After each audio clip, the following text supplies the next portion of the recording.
ake sihlebeni webahlali. Hey, hayi yazi sithwele ingwadla. Hayi angiyazi into nje. Yini guys manje senithi lamakhadi lawa akuleli office aniwazi niyayiqhelelanisa nawo umswenko. Hey, aba nginigumulele ibuko ngoba ngazi ukuthi kwazona ziyangifiphalisa. Ngifuna ukuniqonda ngqo. Niyalazi indlela office. Senike nafika nikulona. Niyayazi function yaleli office. Abantu njengamanje abathi bavotele umkhonto wesizwe all over South Africa. Bafike kanjani ukuthi bavotele umkhonto wesizwe? Aqatha kangimane ezulwini. Yagijima yayofaka ama numbers, yafaka ama signatures. Kwaba yileli office. Manje angazi ukuthi lento le yokuzama udidisa lento yamakhadi ukuthi iqhamuka nobani enduyapi nayo. Ngifonelwe usisithizeni ekhala ethi bayadelelwa ukuthi amakhadi abo umswenko fana nokuthi bebeswenka ayikho indaba yalamakhadi lawa into engekho yilutho. Ngathi ngisalelele lo sisi ngithi hayi ngiyamziba kwezomunye wakwenye indawo. Wathi ngeke thina sesikhathele emakhomanda ngeke siyathukwa lana ngalamakhadi ngoba sesinalamakhadi kuthiwa sithanda izinto. Hayibo. Ngiyakhuza masosha kancamalala.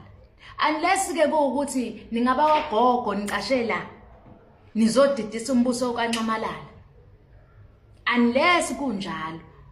Ngiyakhuza. Yini ningatholi information ephelele ngamakhadi?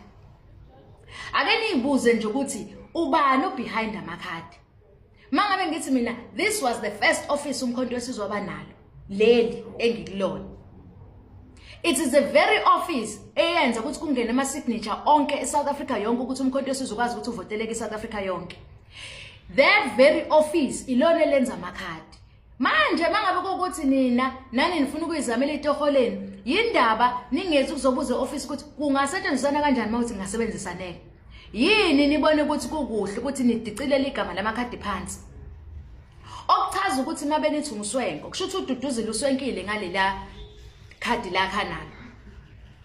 Nichaza ukuthi yazi nina sengifisa ukwazi ukuthi nani ngene nini kumkhonto. Ngifisa nokwazi ngamagama, sengifisa nokunibona nangamehlo.